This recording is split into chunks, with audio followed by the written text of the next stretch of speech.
The chess pieces are actually rubber figures wired with movable joints. Using stop-action photography, every movement of the creatures is filmed one frame at a time. When played back, the creatures come to life in continuous motion. They are then added to the chessboard.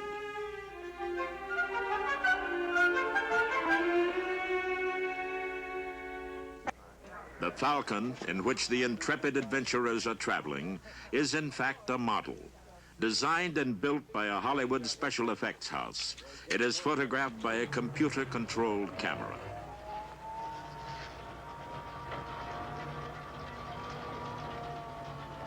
By photographing the model against a blue screen, it will later be possible to add different backgrounds and other moving objects to the scene. This can be done by means of double and triple exposures. The work is painstaking and precise. It is an endeavor where details count.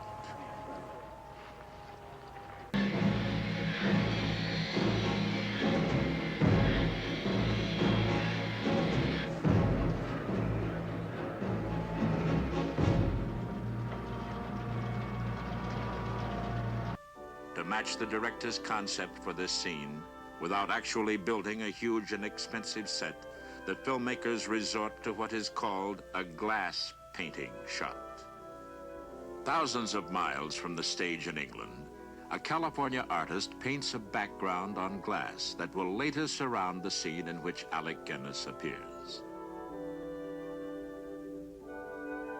A blank spot is left on the glass painting for the live-action scene filmed on the London stage. The glass painting is then photographed, and the scene with Alec Guinness will be incorporated within it. The final effect is a masterful illusion.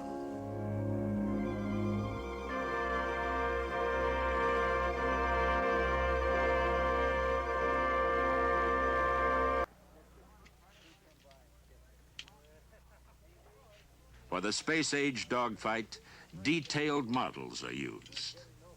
With the computer controls developed especially for Star Wars, it was possible to film the elements for this sequence with a freedom never before exercised in motion picture production. By controlling the motion of the camera and by remembering those motions, the computer allows for more complex and visually dynamic photography.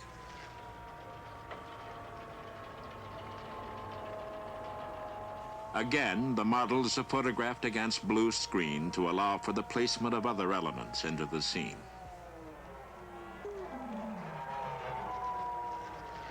The surface of the Death Star, until now seen only as a graphic, must now be rendered as a model.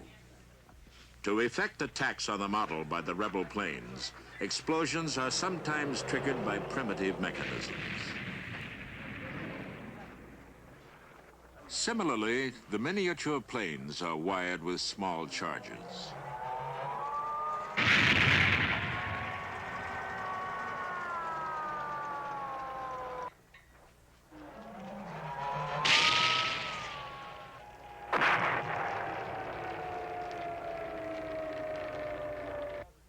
It took 2 years and $3.5 million to do the Star Wars miniature and optical effects.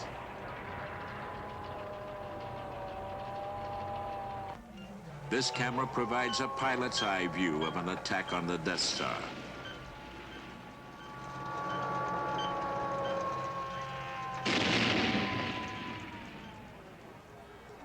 Thousands of hours are devoted to collecting all the elements necessary for the final sequence.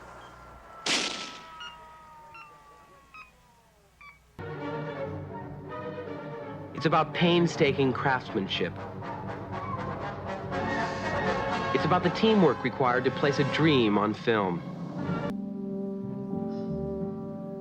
To make my Tauntaun move, a miniature of her with a model of me aboard had to be created.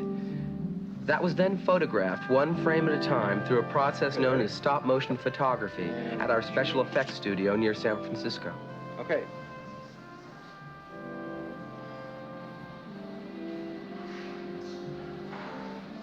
Shooting. It takes Dennis Murin and Phil Tippett an hour just to make 1 second of stop-motion film. The adjustments between frames of all the tiny moving parts are minuscule, but projected at the proper speed, 24 frames per second.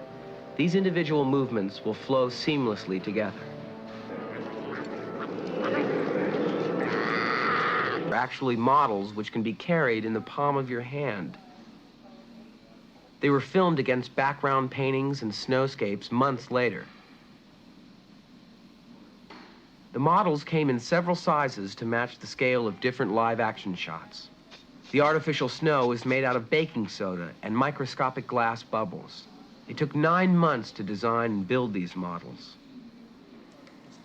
Dennis Murin does the stop-motion photography. The animator is John Bird.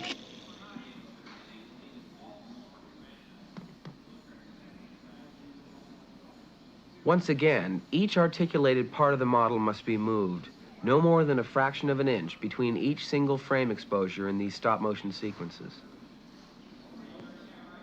The animators shot motion studies of animals in order to perfect the movements of their models.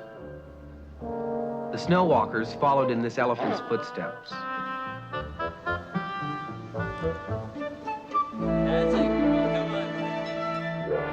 Because the live-action footage was finished before most of the special effects were completed, animated sketches, animatics, of the finished sequence were made. They served as moving blueprints for the film editor and the effects people. Orchestration, an artful blending of all the elements in a sequence, is everything in a film like Empire. The pilot's point of view, as they attacked the snow walkers, was shot on a specially developed camera. It's linked to a computer that remembers each move precisely so that it can be repeated as often as necessary. The television monitor allows the motion control camera operators to see precisely what the camera is seeing and make whatever adjustments are necessary in rehearsal.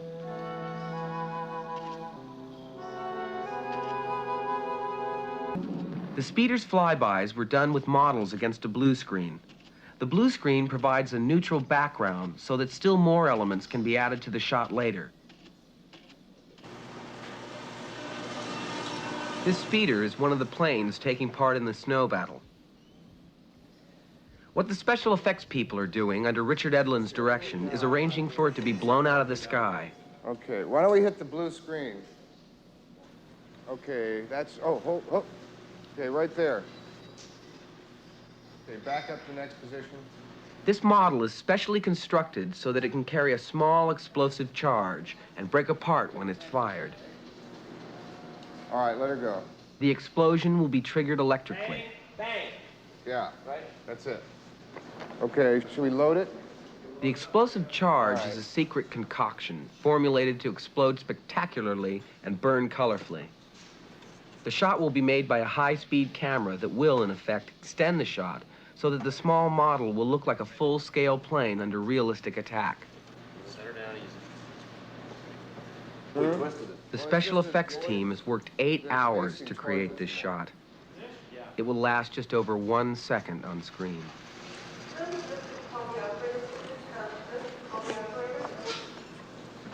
Everybody not ready?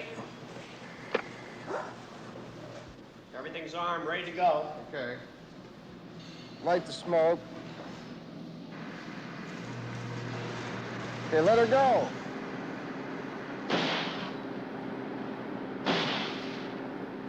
To make sure the shot is recorded and to give the editor a choice of angles, it is covered by several cameras. This is how the shot was worked into the final sequence. When it has to fly, or seem to, it's a model that's set in motion against a blue screen. The largest of them weighs close to 200 pounds and is 4 feet in diameter. There's another one 2 feet across. Very good for navigating an asteroid field. Yet another is just 5 inches in size.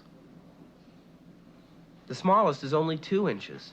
Which one to use in a shot is determined by the scale of other objects in the scene. To place a ship in motion in space, a model is shot against a blue screen. This shot is later combined with other elements also photographed against a blue screen, like this Star Destroyer. the Falcon being hit. Each approaching asteroid also had to be shot separately against a blue screen and then combined.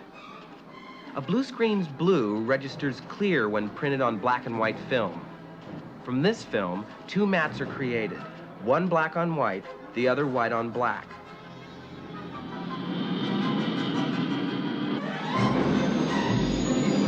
Superimposed on separate pieces of color film in printing, one mat generated by the blue screen prevents the foreground object from registering. The other does the same for the background.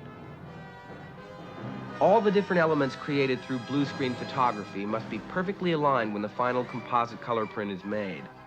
When all that work is done, a background and a foreground shot many months or miles apart can be joined undetectably.